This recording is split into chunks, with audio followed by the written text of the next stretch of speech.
Bueno,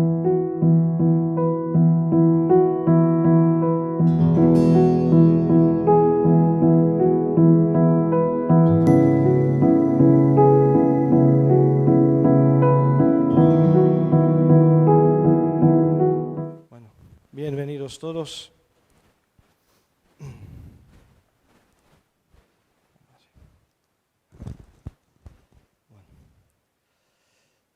Bueno, espero que estéis bien.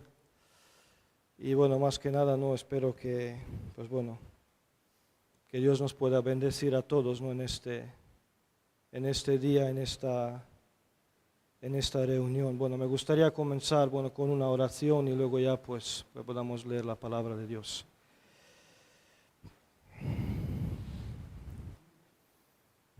Te damos gracias, Señor, por tu gracia, por tantos privilegios, por tantas bendiciones que tú nos das. Ayúdanos a ser fieles, Señor Dios, fieles a ti, fieles a tu voluntad, Señor, fieles a tu santa palabra, Dios mío. Te doy gracias por cada hermano, cada hermana que está aquí, Señor, que tú puedas aumentar la fe en nuestros corazones hoy. También te pido que los que no tienen fe, que los que no te tienen, ojalá hoy puedan recibirte, Señor. Ojalá hoy puedan recibir tu gracia, tu perdón y tu misericordia, Señor. Ten misericordia de cada alma perdida hoy en esta mañana aquí, Dios. Te damos gracias porque tú eres el dueño, el autor de la salvación, Señor. Actúa tú hoy, Señor Dios. Te damos gracias porque tú te has revelado a nosotros en tu santa palabra, Señor. Y tu Espíritu ha iluminado nuestros corazones que podamos verte y creer en ti, Señor Jesús. Yo te pido hoy que tu santa palabra pueda santificar mi corazón, mi alma, Señor Dios. Que tu santa palabra pueda aumentar la fe en mi propio corazón, Señor Dios. Porque aunque yo hablo aquí, yo soy el primero que te necesita desesperadamente, Señor. Ayúdame hoy, Señor Jesús. Muchas gracias, Dios mío, por todo lo que tú haces, Señor, y por todas las personas que tú traes, Señor, a nuestras reuniones y por todos los que nos están oyendo y escuchando por el YouTube, Señor. Que tu bendición sea sobre nosotros. Amén.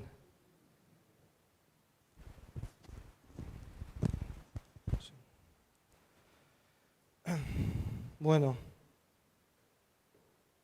hoy pues seguiremos, ¿no? con la armonía, ¿no? de los evangelios, ¿no? Y, seguramente habrá cosas que ya se han hablado, que ya hemos oído más estas últimas reuniones, ¿no? Pero ojalá pues Dios nos ayude, ¿no? A acercarnos un poco más a Él y entender un poco más y un poco mejor su voluntad para nuestras vidas. Y hoy vamos a leer en Marcos capítulo 2.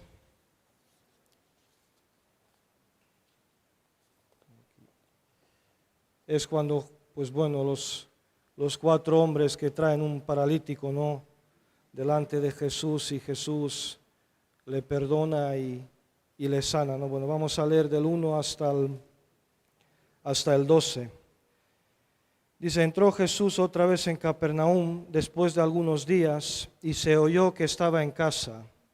E inmediatamente se juntaron muchos, de manera que ya no cabía ni aún a la puerta, y les predicaba la palabra. Entonces vinieron a él unos trayendo un paralítico que era cargado por 4, y como no podían acercarse a él a causa de la multitud, descubrieron el techo de donde estaba, y haciendo una abertura bajaron el lecho en que yacía el paralítico. Al ver Jesús la fe de ellos, dijo al paralítico, Hijo, tus pecados te son perdonados. Estaban ahí sentados algunos de los escribas, los cuales cavilaban en sus corazones. ¿Por qué habla este así? Blasfemias dice. ¿Quién puede perdonar pecados sino solo Dios? Y conociendo luego Jesús en su espíritu que cavilaban de esta manera dentro de sí mismos, les dijo, ¿por qué caviláis así en vuestros corazones? ¿Qué es más fácil, decir al paralítico, tus pecados te son perdonados, o decirle, levántate, toma tu lecho y anda? Pues para que sepáis que el Hijo del Hombre tiene potestad en la tierra para perdonar pecados, dijo al paralítico, a ti te digo, levántate, toma tu lecho y vete a tu casa. Entonces él se levantó enseguida y tomando su lecho salió delante de todos, de manera que todos se asombraron y glorificaron a Dios diciendo, nunca hemos visto tal cosa. Y bueno, en este acontecimiento, ¿no? Yo pues bueno, leyendo y meditando en ello, bueno, he visto, no sé, varias cosas o varios puntos que me gustaría transmitir, ¿no? Y primero lo que debemos de saber, y quiero recalcar que esto es un hecho verídico, ¿eh? Esto no es una visión, esto no es ni es una parábola, ni un cuento inventado, sino esto es un hecho verídico, algo que verdaderamente sucedió, ¿eh? Y aquí podremos ver, bueno, a qué se dedicaba Jesús, ¿no? Y cómo Jesús hacía las cosas y cómo a Jesús le importaba y cómo Jesús se preocupaba por las personas. También veremos cómo Jesús actúa a esta preciosa fe, que podamos tener. Cómo Él se detiene cuando Él ve la fe en una persona, cómo Él se detiene, ¿no? Y cómo se dirige, ayuda y muestra compasión y misericordia a la persona que tiene fe, ¿no? Y bueno, dice aquí en primeros 2 versículos, dice que entró Jesús otra vez en Capernaum después de algunos días y se oyó que estaba en casa. E inmediatamente se juntaron muchos, de manera que ya no cabía ni aun a la puerta, y les predicaba la palabra. Y hemos oído y hemos visto, ¿no? Estas últimas reuniones, ¿no? Cómo Jesús, prácticamente todo el tiempo de su ministerio en la tierra, predicaba la palabra. La predicación era algo que le acompañaba a Jesús continuamente. Y cuando aquí vemos, ¿no? La gente se le junta, viene gente, ¿no? Y viene, ¿no? Mucha gente, ¿y él qué empieza a hacer? Predicarles la palabra del reino, predicarles el evangelio, predicarles las buenas nuevas, predicarles la verdad de Dios, predicarles las advertencias, las exhortaciones, trayendo consuelo a sus corazones, ¿no? Por la predicación de la palabra, ¿no? Y vemos que cada oportunidad que él tenía la aprovechaba para predicar la palabra, ¿no? Vemos a Jesús como un predicador, ¿no? Vemos a Jesús como un evangelista, ¿no? Y es un poco, ¿no? El mismo, como un día dijimos, ¿no? Que el mismo Cristo habló de Cristo, y aquí vemos que en el mismo Cristo abundaba la palabra de Cristo, algo que la Biblia nos enseña que debe de abundar en los creyentes, ¿no? Y él estaba aquí en una casa, y cuando la gente, boom, dice rápidamente se fueron a él, pero él no solamente predicaba en la sinagoga, que también lo hacía, que hemos leído, ¿no? en textos anteriores, ¿no? Que él iba a las sinagogas y predicaba. Y si hacemos una comparación de la sinagoga, ¿qué sería la sinagoga hoy? La reunión, la congregación, ¿sí? Él predicaba en la congregación, en la sinagoga, que era el sitio establecido para ello, ¿no? Bueno, no quiero entrar en detalles, ahora sería otro tema, ¿no? Porque las sinagogas, ¿no? Que comienzan cuando son llevados a Babilonia y no tenían el templo estaba destruido, entonces pues empezaron a juntarse en los lugares, ¿no? Y estas son las sinagogas donde se enseñaba la ley de Dios, ¿no? Y se predicaba la palabra de Dios. Pero Jesús no solamente lo hacía ahí, lo hemos visto en este tiempo, pues lo vemos aquí, lo hacía en casa, luego lo hacía en la barca, cuando Simón Pedro, luego lo vemos que lo hacía en el pozo con la mujer samaritana. Iba donde iba, cuando había una oportunidad, él predicaba la palabra.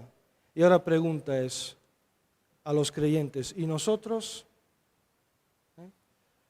¿Cuánto de nuestra vida está, vamos a decir, empapado? ¿Cuánto de nuestra vida está ocupado por la palabra del Señor, por la predicación, por la enseñanza, por la evangelización, ¿no?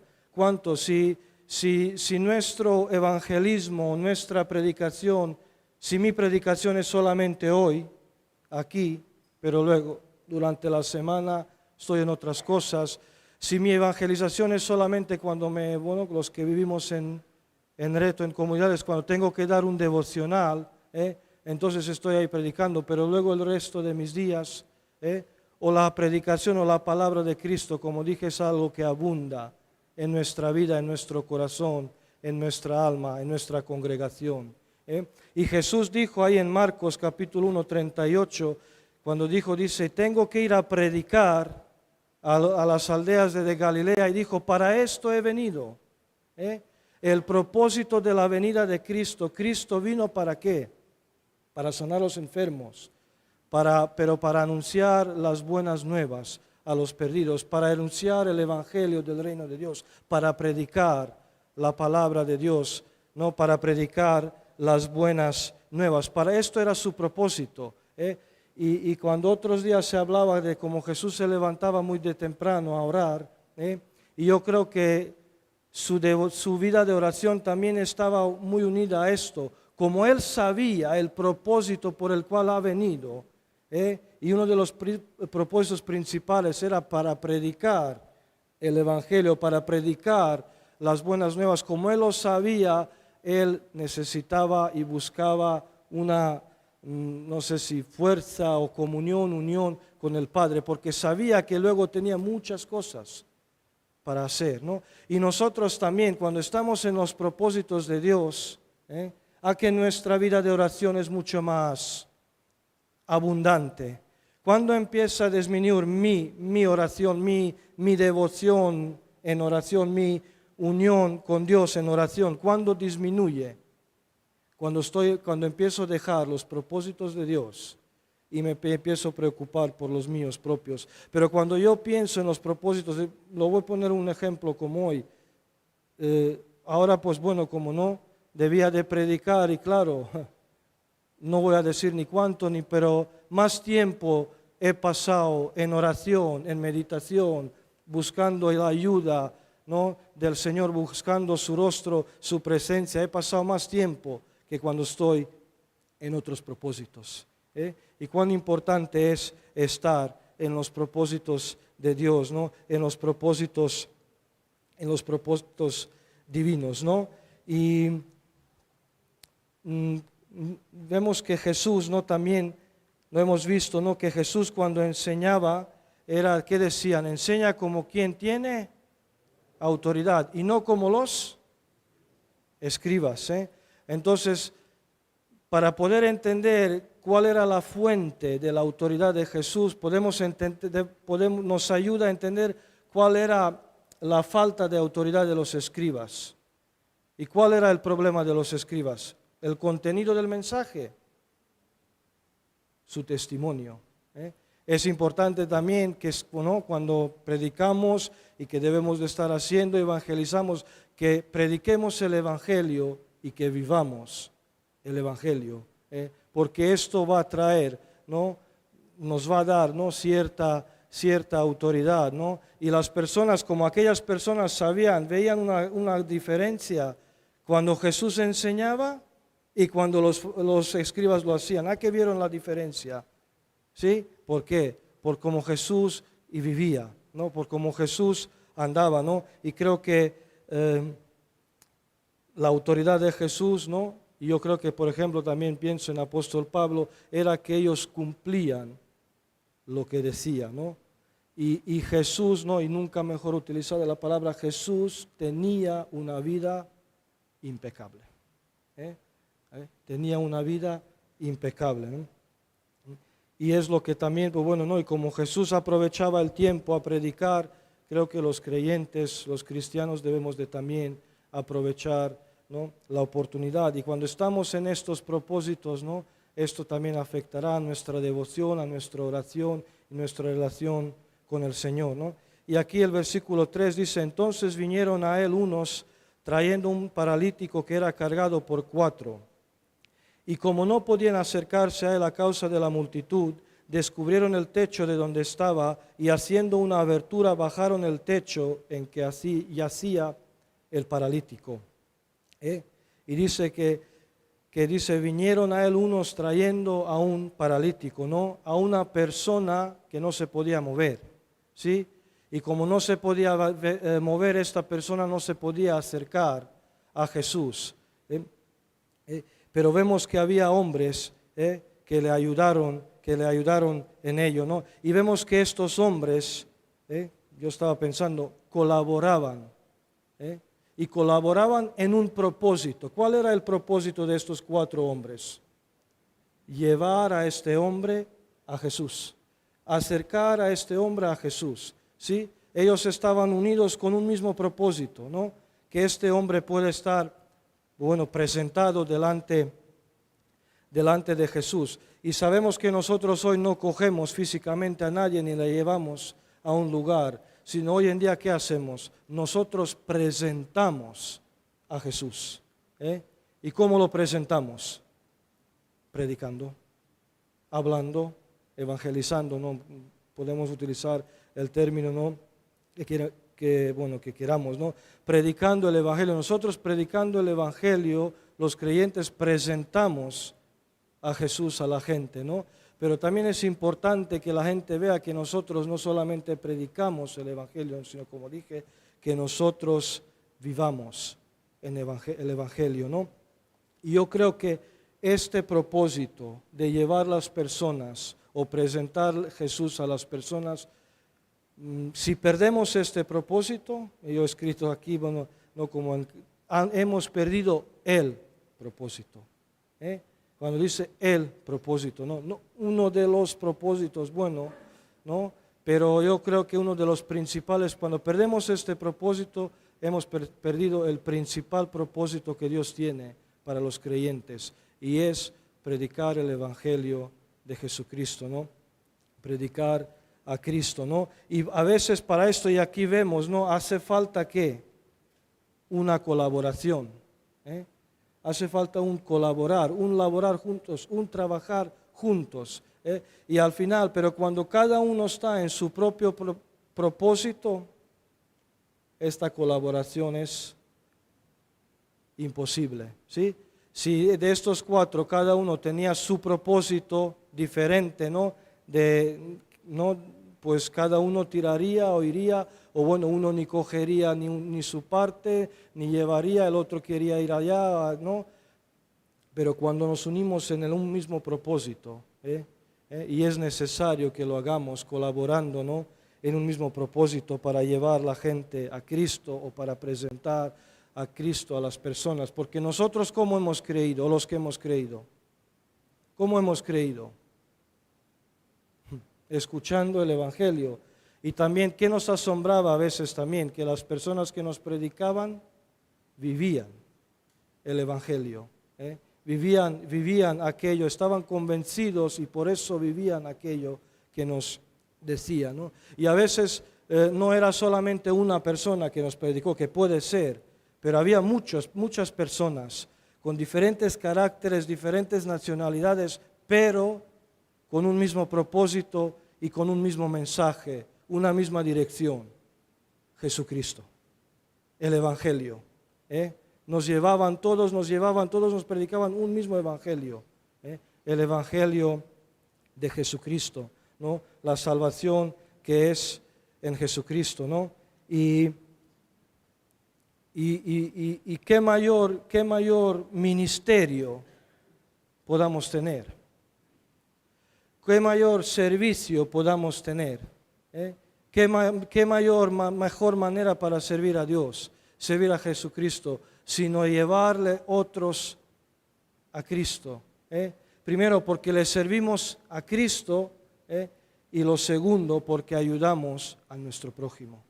También, imaginaos, estamos colaborando, no salvamos a nadie, no producimos fe nosotros, espero que no se me malentienda, pero colaboramos para que Cristo salvase almas.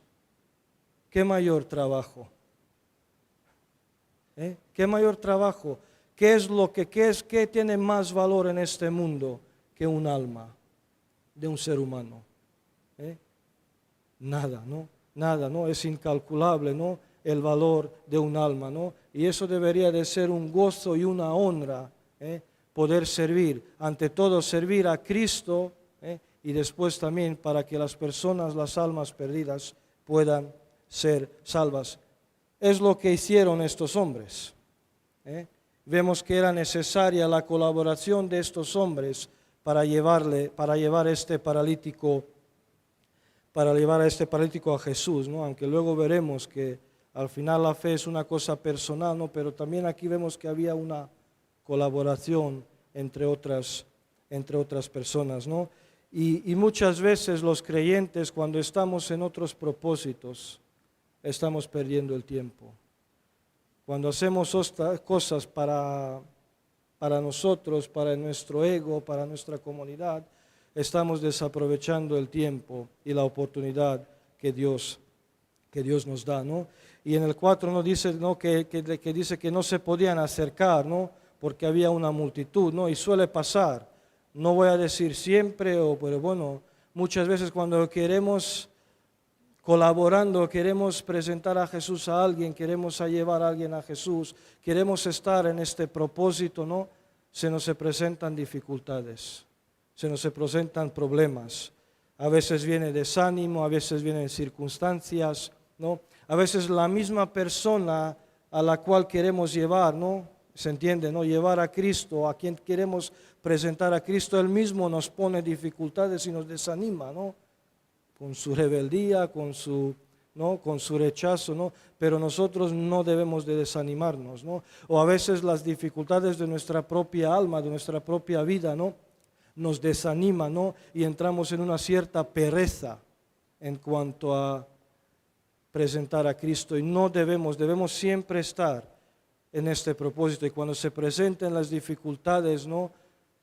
Tenemos al Señor a nuestro lado, ¿no? Que nos ayudará, ¿no? Y debemos de siempre estar colaborando en los propósitos de Dios, ¿no?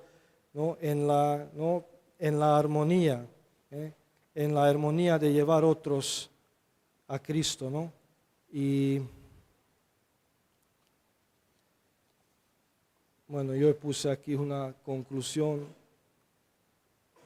¿No? Hay cuánto despropósito hay en mi vida y en nuestra congregación, ¿no?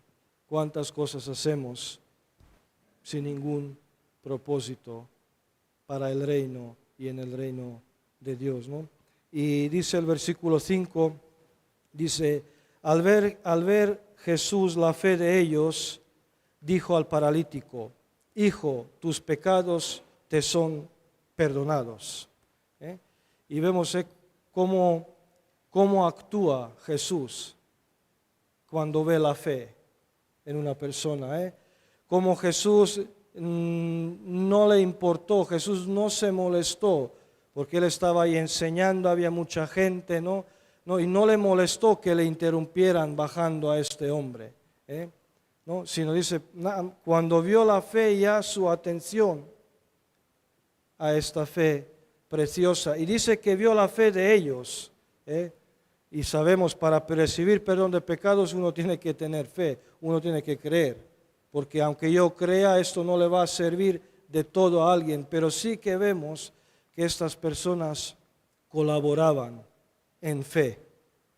Estas personas tenían fe que Jesús, ¿no?, podía hacer el milagro. Ellos, yo no sé de dónde, no nos da detalles si estas personas ya habían conocido a Jesús antes, si es por lo que oían, ¿no? Pero lo que sí sabemos es que los 5 tenían fe, ¿no? Y vemos que colaborando en fe, pues ayudaron a este hombre, ¿no?, que también tenía fe, ¿no? Y vemos que al final la fe, otra vez lo repetiré, ¿a dónde lleva? ¿A dónde lleva la fe? A Jesucristo. La fe verdadera lleva a Jesucristo. Lleva a Jesucristo, ¿no? Y ante todo, ¿no?, para el perdón de los pecados, ¿no? Pero estas personas, estos 4, yo sé que no lo dice aquí, pero bueno, estas 4 personas mostraron fe hacia Jesús, que es lo que dice, pero a mi entender, ¿no?, mostraron amor hacia el paralítico. mostraron amor hacia paralítico al ayudarle a llegar hasta Jesús. Y es bueno el versículo que mencionó Vicente, es que yo quiero también leer en Gálatas capítulo 5.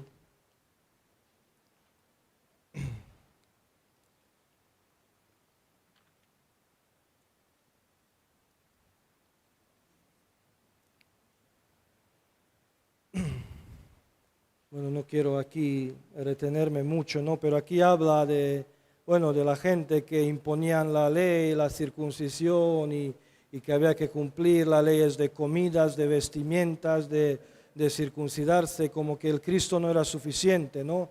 Y aquí el Pablo dice, de Cristo os desligasteis los que por la ley os justificáis, de la gracia habéis caído, ¿no?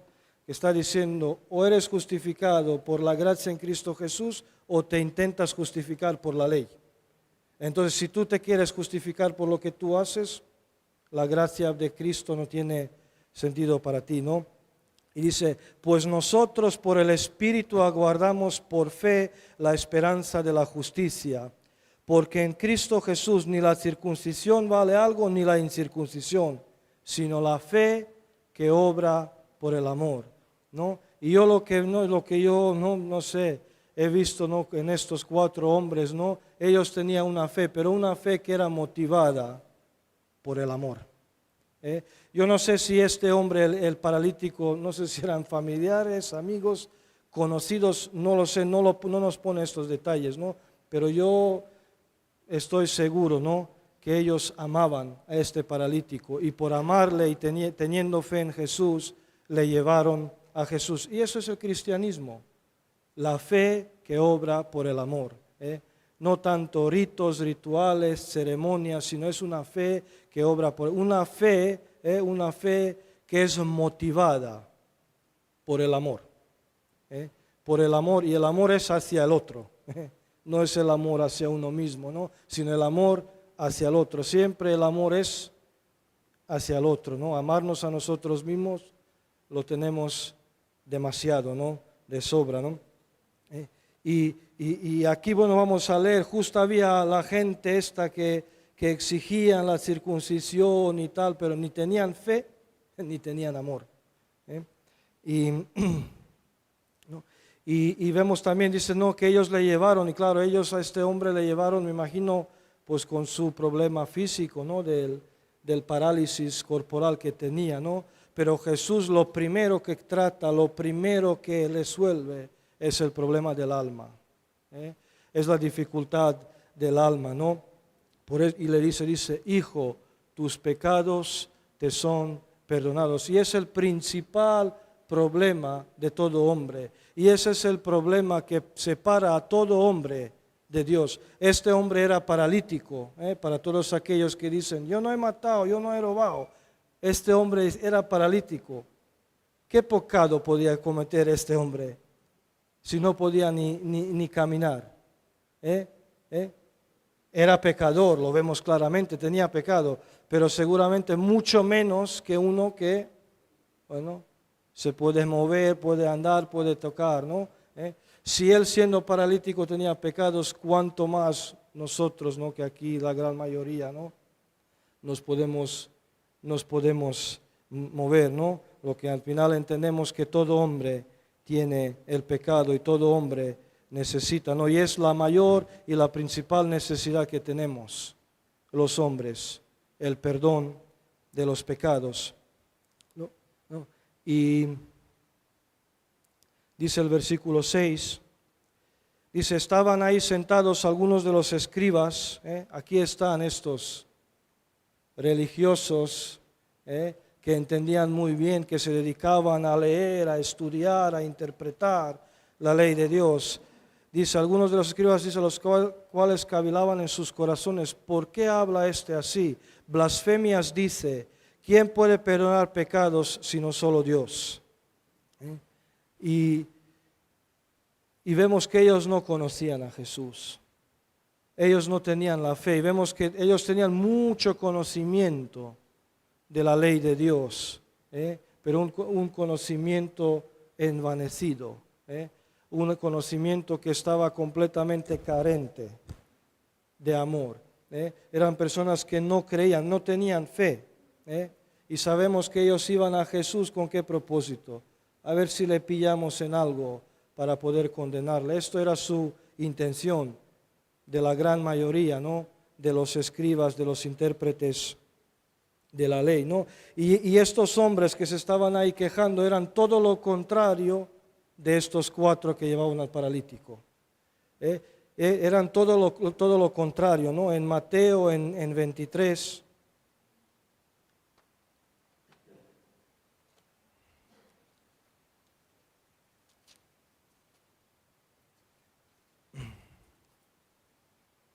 del 1 al 4 dice: entonces habló Jesús a la gente y a sus discípulos diciendo: en la cátedra de Moisés se sientan los escribas y los fariseos, ¿no? Lo que dice que ellos están pues hablando y compartiendo, interpretando y enseñando la ley que Dios dio por medio de Moisés. Así que todo lo que os digan que guardéis, guardadlo y hacedlo, ¿no? Y vemos que el problema no era el contenido de su mensaje y su enseñanza, mas no hagáis conforme a sus obras, porque dicen y no hacen. Porque atan cargas pesadas y difíciles de llevar y las ponen sobre los hombros de los hombres, pero ellos ni con un dedo quieren moverlas. Estas personas no amaban al prójimo. Dice que, y no solamente que no llevaban las cargas de otros, sino es que ellos ponían unas cargas muy pesadas a otros y por otro lado ellos mismos no querían ni tocarlas con un dedo. Y tenemos que también los creyentes, los cristianos, meditar en eso. Si verdaderamente nuestra vida va conforme a lo que estamos hablando. No hablo de una perfección perfecta, impecable como Jesucristo, pero que haya un testimonio, que haya un testimonio en nuestra vida de fe, de amor, de convicción, ¿no? De que verdaderamente creemos y confiamos en lo que estamos enseñando y predicando a otros, porque otros lo ven como lo vieron, ¿no? en el tiempo de Jesús, ¿no? Y estos hombres, ¿no? Y en vez de ellos que eran entendidos de la ley, de que hay que amar al prójimo, de que hay que ayudar al prójimo, en vez de que ellos eran los que cogerían a este hombre, eran unos 4 hombres para nosotros anónimos. No sabemos sus nombres. Ahora, la fe que ellos tuvieron, y para mí entenderlo, repito, que fue motivada por el amor, tuvo un impacto en la vida de este hombre paralítico. Pero no solamente en la vida de este hombre paralítico, tiene un impacto y tuvo un impacto en la historia de la iglesia. Porque cada vez que leemos el capítulo 2 de Marcos, leemos de estos 4 hombres y de la fe que ellos tenían, ¿no?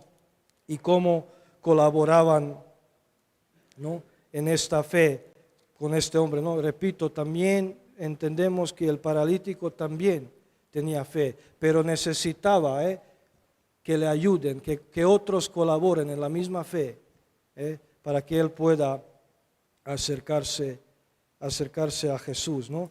Y escribas decían, ¿quién puede perdonar los pecados sino solo Dios? Tenían toda la razón.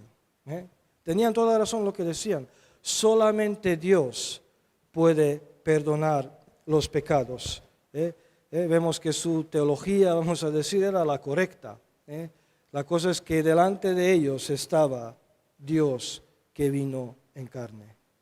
Delante de ellos estaba el Verbo que se hizo carne. Delante de ellos estuvo el que dejó su gloria y su trono y vino para morar y para morir por nosotros, ¿no? Y no solamente que Dios es el único que perdona los pecados, sino cuando Dios perdona los pecados, nadie los puede retener. Cuando Dios te ha perdonado, nadie te puede condenar, porque Dios te ha perdonado, ¿no? Y a veces, aunque las personas sean hermanos o no, pues o se convierte en un hermano a pecado, pero se ha arrepentido, ¿no? Y entendemos, ¿cuándo recibió el perdón este hombre? Al momento que Jesús dijo, hijo, tus pecados te son perdonados. Al momento recibió el perdón de Dios, pero a veces nosotros queremos seguir reteniendo los pecados de otros, como que queremos que no es suficiente. Si Dios ha perdonado, no soy nadie para retener ninguna culpa, ningún pecado a ninguno. No tengo ni esta potestad, ni este derecho. Además, debería de alegrarme cuando sea hermano, una persona se convierte, ¿no? Y se es perdonado por el Señor, ¿no? Por eso no intentemos retener los pecados de otros, porque si Dios perdonó, no se puede, nadie no puede contenerlos, ¿no? Porque bueno, luego lo leeremos como dicen Colosenses, porque el acta que nos era contraria ha sido ¿qué? Anulada.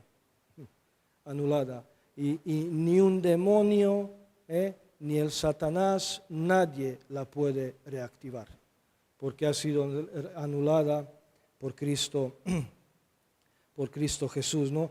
Y aquí el versículo 8 dice, y conociendo luego Jesús en su espíritu que cavilaban de esta manera dentro de sí mismos, les dijo, ¿por qué caviláis así en vuestros corazones? ¿Qué es más fácil decir al paralítico, tus pecados te son perdonados? O decirle, levántate, toma tu lecho y anda. Y las dos cosas pertenecen a Dios. Y el perdón y la sanidad, ¿no? Pero para la unión con Dios, lo imprescindible es el perdón y no la sanidad. Y a veces hay circunstancias en nuestra vida y situaciones, y las personas, bueno, a lo mejor cuando nos hemos convertido, que siguen estando o seguían estando en nuestras vidas, ¿no? Pero el perdón es lo imprescindible para la comunión con Dios, ¿no? A veces ha habido cosas, dificultades, ¿no? Que hemos llevado un tiempo, luego Dios nos ha librado, y a lo mejor hay algunas que llevamos toda la vida. No todos los que son perdonados son sanados, ¿sí?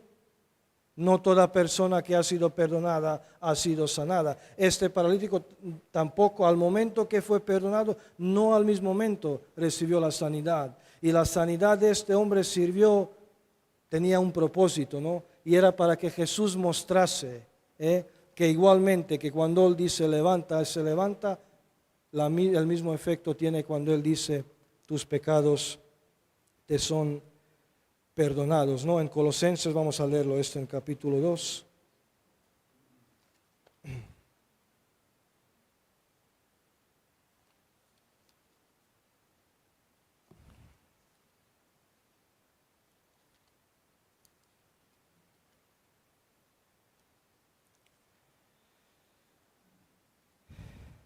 El 13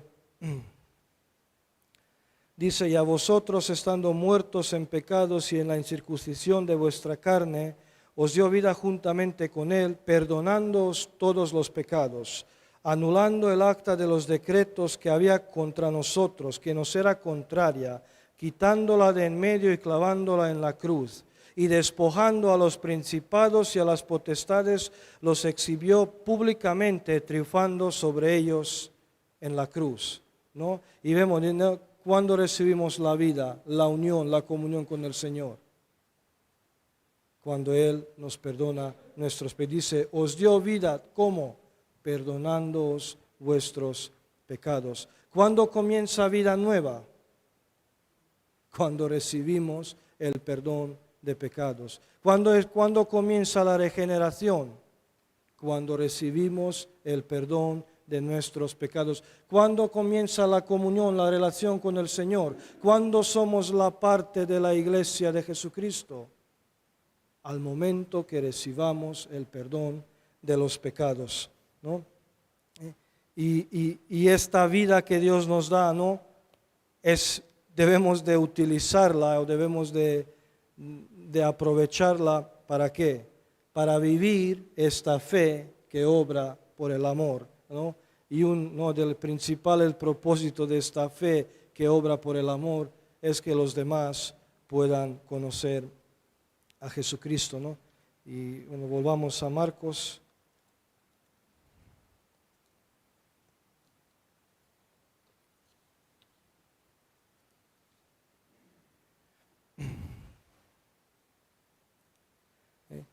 Y ahora Jesús dice cuál es el propósito ya de la sanidad que viene después. Dice, pues para que sepáis que el Hijo del Hombre tiene potestad en la tierra para perdonar pecados, dijo al paralítico, a ti te digo, levántate, toma tu lecho y vete a tu casa. Entonces él se levantó enseguida y tomando su lecho salió delante de todos, de manera que todos se asombraron y glorificaron a Dios diciendo, nunca hemos visto tal cosa, ¿no? Y ahora aquí dice, ¿para qué?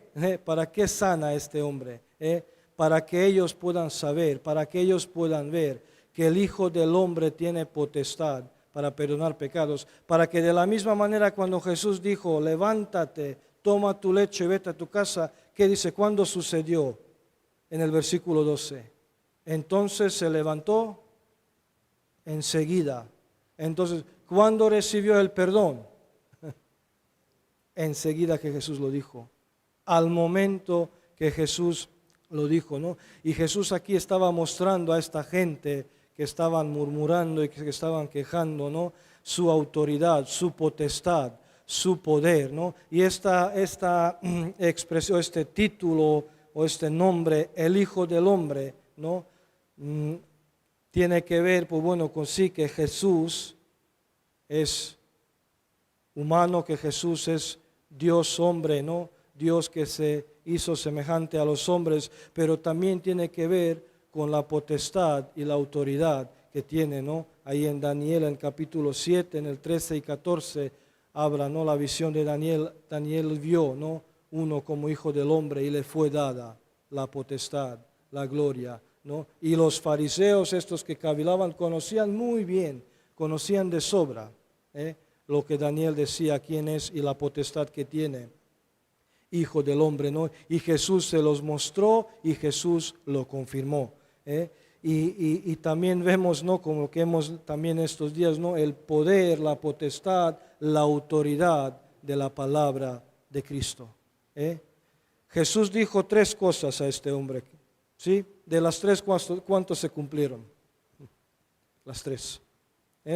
Jesús le dijo, levántate, toma tu lecho y vete a tu casa. El hombre se levantó, tomó su lecho. En otros evangelios, si lo lees, dice, y se fue a su casa, ¿no? Vemos, ¿no? Que la autoridad y la potestad, ¿no? De palabra de Cristo, ¿no? Y qué bueno para nosotros, que Jesús, esta potestad que tiene, la autoridad que tiene, no la utiliza como nosotros la utilizamos. Nosotros cuando tenemos potestad, cuando tenemos autoridad, ¿a qué solemos tender? El hombre, ¿a qué suele tender? Los que tienen autoridad en este mundo, ¿a qué suelen tender?